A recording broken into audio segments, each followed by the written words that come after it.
Atlético, mas vamos falar sobre o Coxa também, porque a TT citou a contratação. Exatamente. A Ana Tereza. Vai mudar o seu nome depois dessa. Deve ter gente que não sabe meu nome aqui. A TT citou a contratação do Reinaldo e do Rainer, mas a gente só ouviu o Reinaldo, TT. Exatamente. Vamos falar mais um pouquinho agora do lateral direito, Rainer. Ele que tem 27 anos, 1,78 m, é destro. Começou a carreira no Bahia. Passou pelo Náutico, pelo Paysandu, pelo Grêmio Novo Horizontino, pelo Loutetano de Portugal. Jogou no Cuiabá. Daí ele foi comprado pelo Azures em 2021. E daí pra frente, ele é jogador do Azures, foi jogar por empréstimo no Sport, no Atlético Goianiense e no Dnipro, da Ucrânia.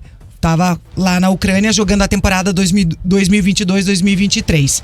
Lá na Ucrânia, ele teve 17 jogos, sendo 6 como titular.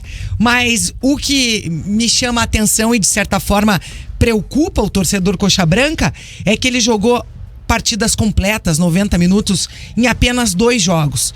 Então é um jogador que tem uma minutagem baixa, apesar de ter figurado participando em 17 partidas. E outro detalhe que também me chama a atenção e também preocupa o torcedor coxa branca é que ele não entra em campo há quase 2 meses. Ele não joga desde 4 de junho, tá? Só que tem um ponto bom. Lá, jogando na Ucrânia, ele teve 79% de acerto dos passes.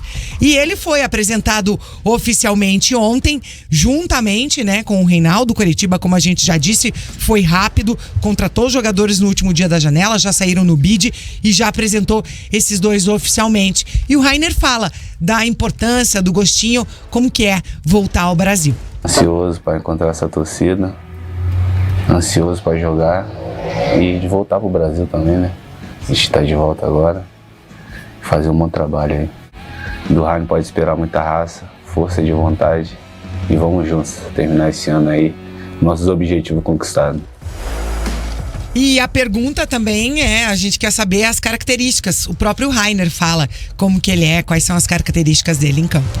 Como atleta eu sou o Rainer é rápido, veloz, forte. Característica de marcar forte e atacar forte também. Ansioso para encontrar essa torcida, ansioso para jogar e de voltar pro Brasil também, né? A gente tá de volta agora, fazer um bom trabalho aí. Ele é rápido, segundo ele. Legal. Legal. Mas tem que ser, né? Lateral tem que ser. Batedeira 2.0, talvez? Só faltava essa, né? Não, batedeira é bom. Né? Eu fico na expectativa do Rainer aí. Ele foi bem no Atlético Goianiense ano passado. Ano passado no Goianiense, 40 jogos, 26 como titular, 1 gol e 3 assistências. Eu acho... A gente... No Brasil, é engraçado que a gente... As estatísticas no Brasil, elas são muito ruins, né? Não sei se vocês têm essa visão, mas se você pega na Europa lá, o tal time contratou um atacante, o cara jogou 40 jogos, fez 29 gols e deu 10 assistências. No Brasil, número bom é o cara jogar 50 jogos, fazer 12 gols e dar 2 assistências, né? No Brasil, a gente tem essa dificuldade com números porque o jogo talvez se torna mais equilibrado, eu acho, né? Não tem um time, um jogador de um nível tão alto assim que desequilibre, né? É só você ver o recorde de gols brasileiro até hoje é do Washington. Sim. Coração Valente, 34 gols. Que eram mais rodadas, né? Também, inclusive eram mais rodadas. Depois disso, o maior acho que é o Gabigol. O 26. Ano passado o Cano bateu. Eu tinha até trazido aqui esse número. Eu não lembro. Com 20 clubes, ano passado o recorde do Cano, que eu não lembro quantos foram. 26, teve um ano que o Dimba, se eu não tô enganado. Mas era antes. Com mais, 2003. O Dimba fez 32 em 2003. do Cano ano passado. O Dimba fez 32 em 2003, se eu não me engano. Isso. E daí o Washington bateu o recorde de 34 em 2004. Então, assim, a gente tem poucos gols, poucas assistências no geral. A gente não contrata, os times não contratam aqui no Brasil por estatísticas mesmo, né? Sim. Mas eu acho... Como eu disse, Jana, eu não sei o que você vai achar, mas eu acho que é pra compor elenco, né? Pra compor elenco. O Rainer eu acho que é. daí não vai ter aquela... Necessário. Pois é. Não é melhor daí deixar o Nathanael e o Diogo? Jana, Pois é. outra coisa. Eu acho que vem Nathanael, o Diogo e depois o Rainer, inclusive pela condição física que a TT falou, né? Até pra gente finalizar o papo contratações, janela fechada, né? O Coritiba trouxe 8 jogadores. Eu acho que não foi as contratações e não foi a janela que o torcedor Coxa Branca sonhava ou esperava, pelo fato de agora o clube ser uma SAF, né? Eu acho que o torcedor tava esperando mais. Só que também, na minha opinião, não dava pra gente esperar que na primeira janela da gestão SAF, a SAF fosse saindo queimando dinheiro. Não tinha como. No meu ponto de vista, a melhor contratação das 8 do Coritiba, óbvio, Sebastião Gomes, isso não tem dúvida nenhuma. Acredito que o torcedor Coxa Branca concorda comigo. E eu acredito que a menos, vamos dizer assim... Expressiva? Não expressivas, mas assertiva, digamos assim, posso queimar língua até o final do campeonato, foi a do Edu. A condição física que ele tá. Eu acho que vai ser um jogador que vai demorar um pouquinho mais para retomar o ritmo de jogo. O Coritiba já havia trazido e focou bastante em trazer diversos outros atacantes, né? Mas é que eu acho que o Edu veio para uma posição para quem sabe ganhar espaço no time, né? Porque ele tem um bom histórico, né? Principalmente, né, com gols e enfim, é um jogador que entregou muito assim. Série B, né? Se a gente for olhar assim, aí, um jogador de Série B. Eu continuo com a opinião que eu dei lá quando o Edu veio, que pra mim era Edu ou Zé Roberto. Não adiantava trazer os dois pros dois disputarem pra ver quem seria o titular. Pra mim não adiantava. Pra mim era Edu e um titular. Isso também chama a atenção, que de todos os reforços que o Coritiba trouxe, dos 8, nenhum chega pra ser titular. E eu acho que isso incomoda a torcida. Eu preciso ler essa mensagem. É sacanagem, mas o Eduardo Pecucci falou, pelo peso e espaço ele já ganhou.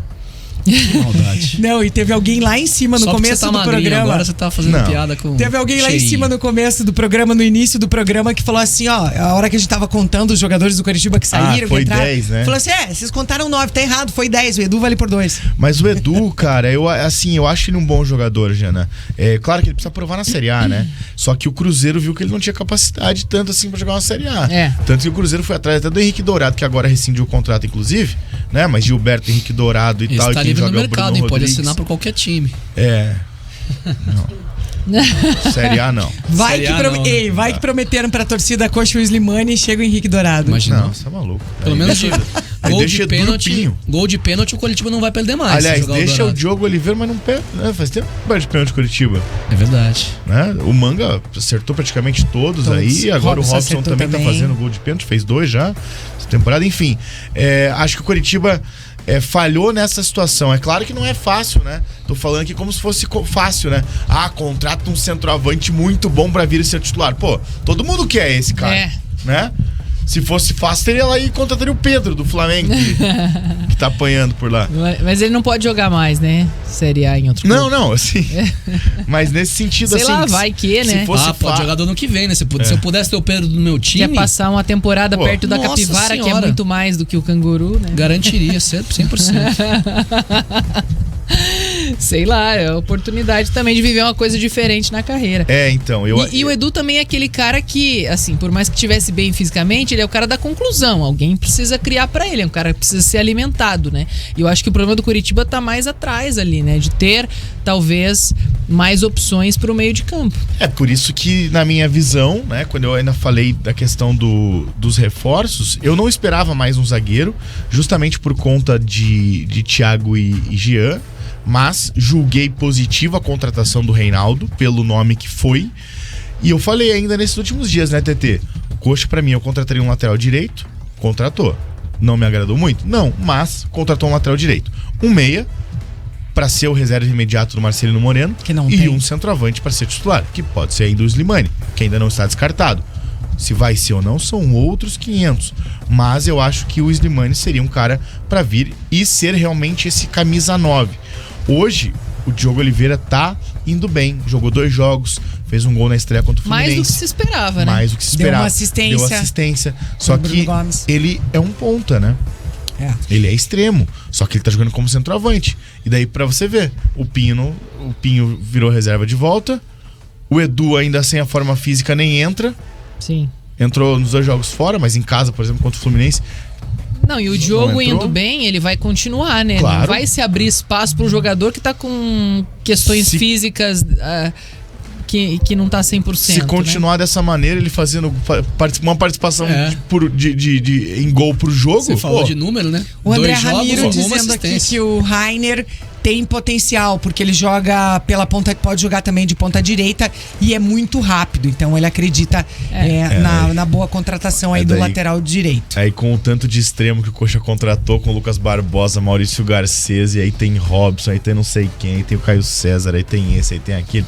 Você queira colocar o cara que você contratou pra ser lateral direito como ponta ainda, pra mim já é demais. E eu acho que não é o Morínigo pra colocar esse tanto do lateral. O Diogo tá entrando como ponta, por que o Rainer não pode, pô?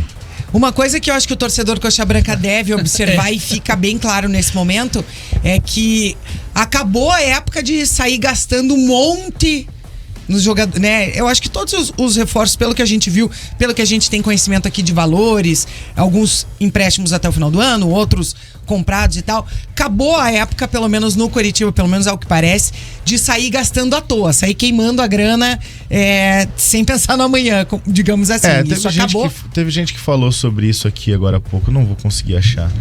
Só mandar um abraço. Ainda bem, muitas participações. Rafael Lopes, lá de Gi, Paraná, acompanhando. Teve gente que também mandou mensagem aqui falando que tava em Floripa. Deixa eu ver quem é que era. E também acho que a gente consegue observar a dificuldade também que o Coritiba teve nesse mercado, nessa janela, né? É um clube que passou o campeonato inteiro na zona de rebaixamento, maior parte dele na lanterna da competição. E é claro, quando aparece a janela, a gente vê outros clubes que nem o Vasco, Santos, né? O próprio São Paulo repatriou o Lucas Moura, um monte de gente, enfim. Eu acho que não adianta. Que baita janela do futebol brasileiro. E né? pros caras, tipo, falou clube do Eixo Rio-São Paulo, o olhinho brilha, né? Isso aí é inevitável e isso dificulta também. Com certeza. Um abraço pro Rodrigo Bueno, que comentou aqui que o Edu entrou e já errou um gol. Ele errou um gol, né? Contra a equipe do Botafogo, né? Ele tentou dar o carrinho ali, a bola acabou pegando muito. Ele pegou muito embaixo da bola, a bola foi por cima. É complicado mesmo. E o César Augusto Marcante, só no final da temporada saberemos qual clube contratou melhor. Hoje a grande contratação quem fez foi o Coxa, quando colocou o Kozlowski no comando técnico e virou a chave no Brasileirão. Realmente exatamente. A entrada do Thiago, ela, né, até esse momento ela é muito marcante, né? Porque mudou completamente a maneira do time jogar. O Cleiton tá falando que o Rainer... Só não vou colocar como uma contratação, porque o Thiago já era do Coxa, né? Ele subiu da base. Ele teve uma promoção, né? E subiu da base, boa. O Cleiton falou, o Rainer é uma alternativa ao Natanael, ele é mais ofensivo e o Natanael não é, né? Mas aí acho que precisamos ver, né? Pra ver como ele atua em campo, mas pelo cartel dele, realmente é um jogador intenso, né? Que tem essa velocidade também, pode entregar, tá um tempo sem atuar, então não sei se ele teria essa continuidade. Eu acredito que o Natanael é o titular e talvez, né? Se o Rainer entrar bem quando for necessário e mostrar, né, sua qualidade, tentar ali aproveitar muito o momento, surpreender, aí ele começa realmente brigar também pela posição. Pra gente fechar esse bloco, o Fabiano Viana falou que o Edu precisa do contato da minha nutricionista. E o Diego Antônio, um abraço pro Diego, que não apareceu hoje, chegou agora há pouquinho, mandando um boa tarde, querendo saber do Alê informação sobre o check-in pro jogo de terça-feira. Fica aí que no último bloco eu te conto. Boa, então antes de ir pro intervalo, fica aí e dá o like. Isso, dá o like. Mandar um abraço pro aniversariante do dia. Conhece o Tufão? Tufão da novela? Eu pensei no Tufão da novela, cara. Um abraço pro Murilo Benício. Murilo Benício, aniversário hoje, é isso? Tufão, ex-zagueiro Igor, do Atlético Paranaense. E o meu pai 44 também. 44 anos, tá de aniversário pai hoje. De aniversário. Tá. Olha, ontem foi e o meu pai é curioso. E hoje do pai da Jana. O meu pai é curioso porque, assim, ele nasceu no dia 3 de agosto. Mas como naquela época, né, você não registrava criança assim no dia seguinte... O pai dele foi registrar ele um mês depois, e daí não lembrava o dia que ele tinha nascido. Porque nascia de parteira no sítio, pai é gato, né? Que tem aqueles gatos. E aí ele registrou ele no dia 1º de agosto. Acho que nasceu dia 1º. Então, assim, ele na verdade no RG é dia 1º de agosto e ele comemora oficialmente no dia 3, porque a mãe dele falou que ele nasceu dia 3. A minha família é de Antonina. Aconteceu com o presidente da República isso aí também. Também nasceu num dia e tem a data no outro. A minha família é de Antonina. E a Antonina teve um grande problema na década de 70 ou 80, se eu não me engano, que pegou fogo o cartório. E todo mundo teve que registrar de novo. Então, tem muita gente com idade errada, idade alterada, idade Caramba. alterada porque quis. Sabe? A minha mãe mesmo, né? Sua mãe quis alterar a idade? Não. A minha mãe era criança, né? Da minha mãe tem uma idade diferente no RG. No RG ela é um ano mais velha. Sério? Do que realmente Podia ser um ano mais então, nova, né? Pois Que nem meu pai, assim, eu sou 2 dias mais E o nosso velho querido no RG. Osmar Antônio, companheiro de imprensa, ele nasceu num dia e ele foi registrado 4 meses depois. Nossa. Caramba. E ele é esperto de tudo, né? Ele comemora aniversário no dia que ele foi registrado. Não no dia que ele nasceu.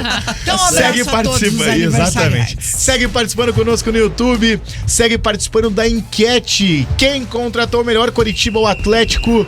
E segue a gente no Instagram e no Twitter, @Rick Sport Clube. E não esquece também de deixar o seu like lá no Bate Pronto Curitiba no YouTube Jovem Pan Grupo Rick. Bate pronto, 12h32 para Consórcio Servopa, planejando um carro novo, uma casa própria, uma reforma? Com o Consórcio Servopa tudo pode ser realidade. Acesse agora consórcioservopa.com.br e conquiste agora. Todos os esportes e grandes campeonatos estão na KTO.com. Entra